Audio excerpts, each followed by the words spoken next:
Hey my friends, how you doing?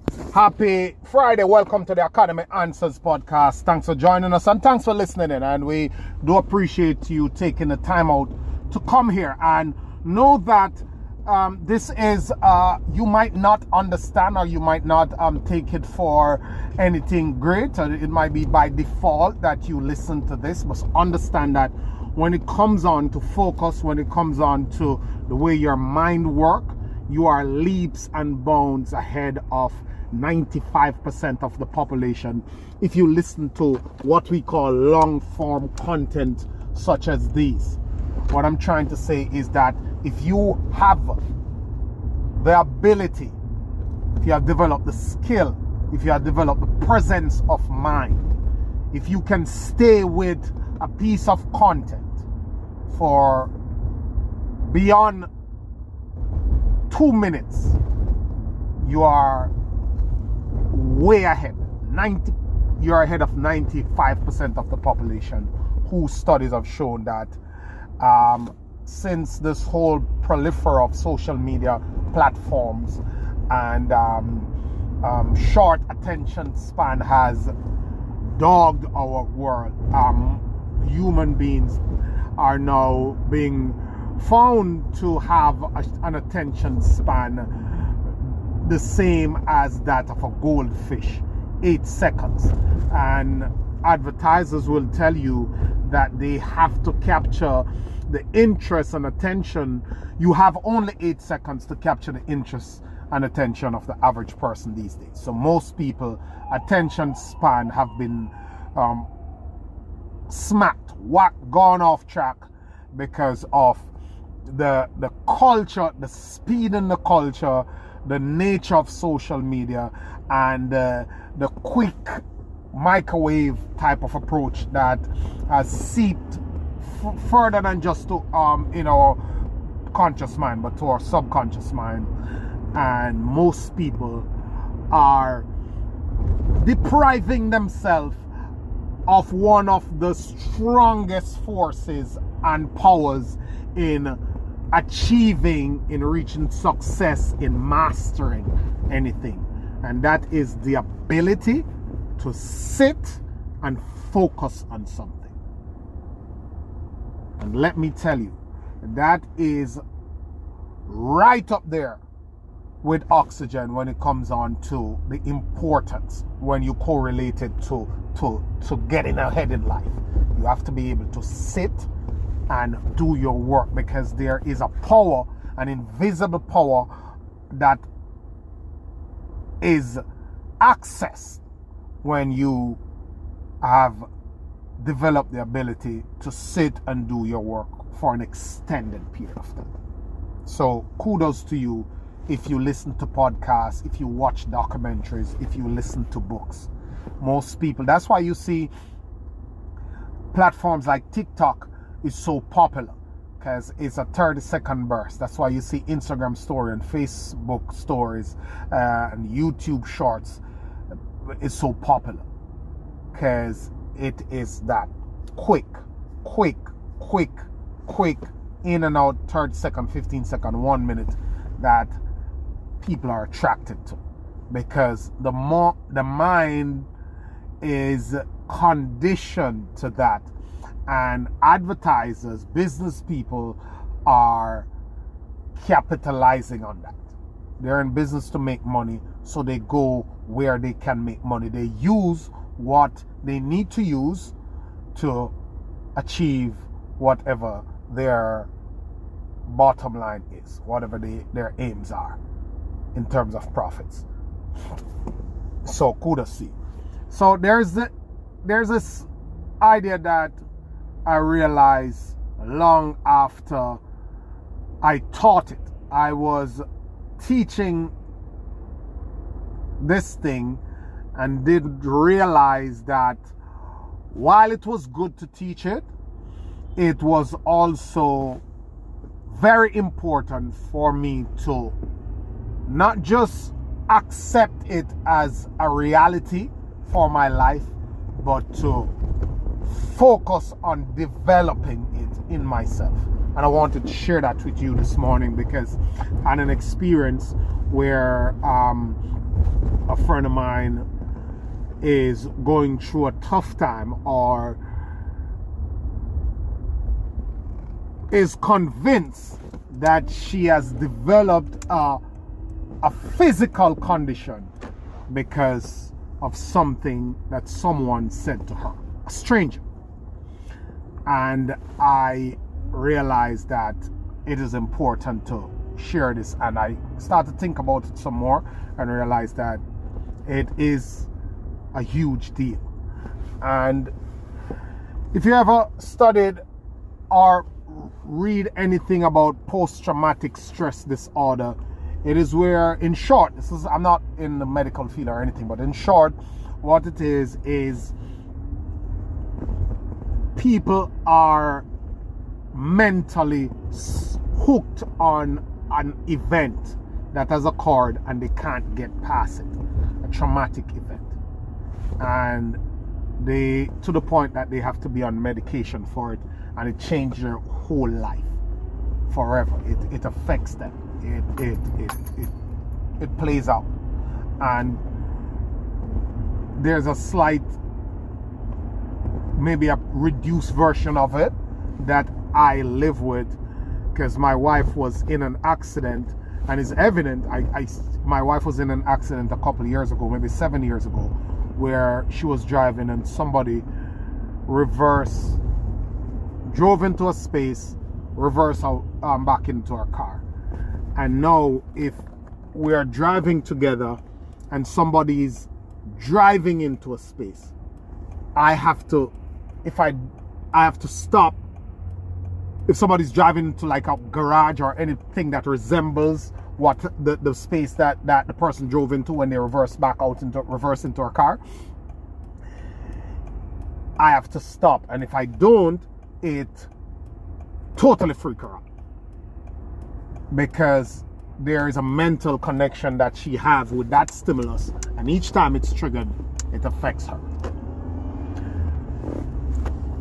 Why am I telling you this?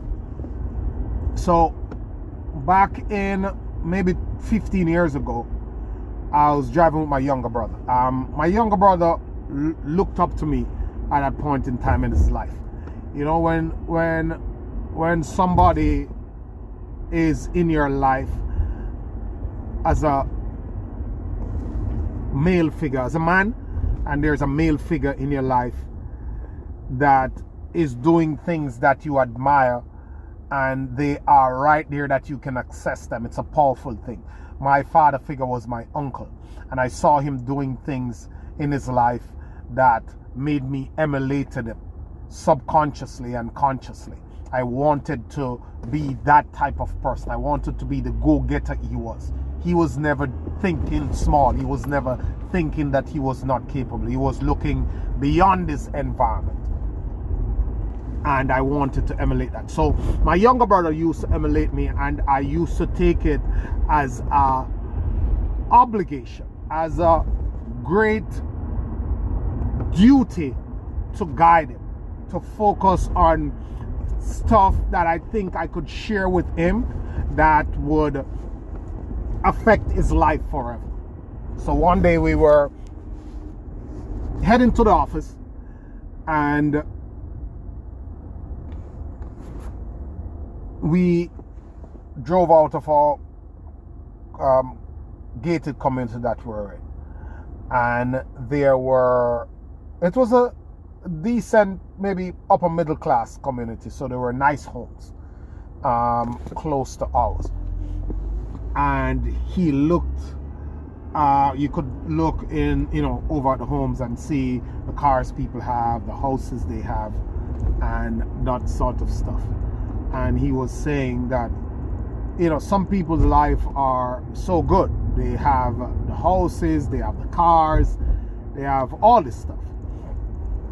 And I was saying to him that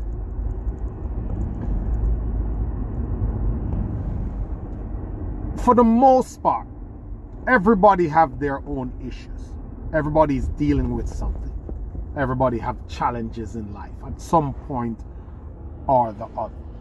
In other words, You're driving past this lavish house with expensive cars on the parking lot, on the car Porsche, and maybe that person have a sick mom. Maybe that person have a special need child. The next home, maybe someone is incarcerated. Next home, maybe they have these 6 things right, but they're struggling with some form of addiction. So there's a house, there's a car, they're nice kids, but there's an addiction. There's something.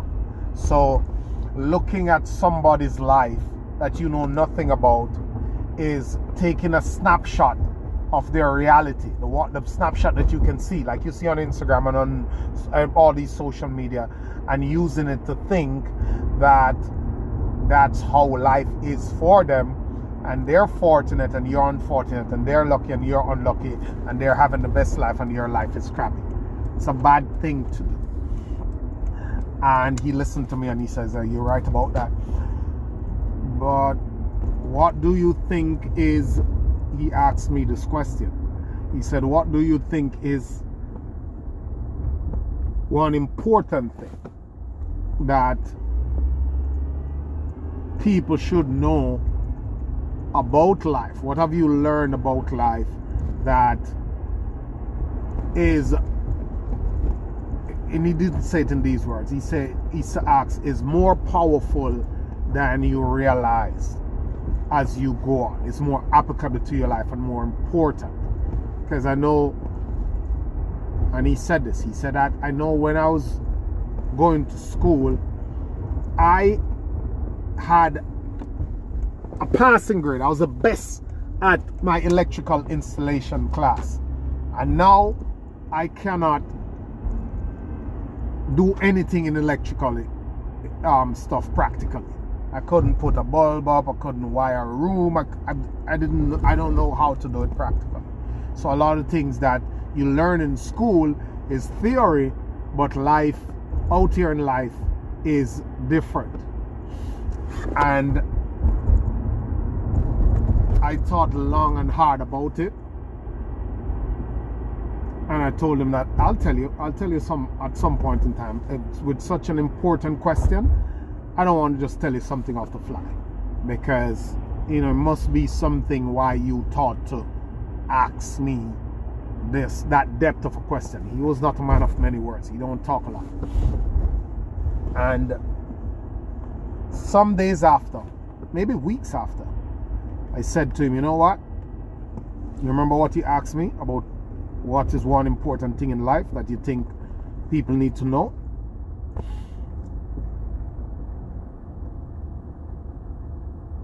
I told him to get tough, because life will come at you. Get tough, because life will come at you. If there's a room with water in the room, puddles of water, a lot of water, or wet items, wet furniture, wet bed, and wet everything, if you introduce fire into that room, it's going to take longer for the fire to consume the room, because water is already in the room, and the fire will take a longer time to spread. You probably will be able to contain it and get rid of it before it actually spread and destroy everything. Versus a room that has no water in it at all, and also have things that are flammable. It's the same thing with your mind. If you build a strong mind, when the adversities of life come, you are better able to handle them, to get past them, to not develop a long-term negative reaction to them. So naturally, the best strategy, since life will come at you, you want to get tough now in advance. as the saying goes, if you wait for an opportunity to start preparing, then when the opportunity comes, you will be too late. You have to prepare to meet the opportunity. You can't wait to see the opportunity and then you prepare. It's the same thing with life. You have to prepare your mind to handle life, so when life comes, you meet it as a prepared person.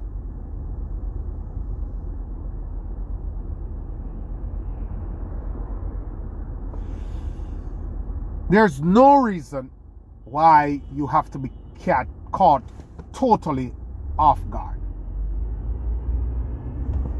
There's no reason why you have to be caught totally off guard. You can be caught off guard physically, but you must have developed a mental state to handle whatever pressures come. The stronger you are, the better you will be able to handle it. Have a good day. Awesome. Talking to you this morning. Take care.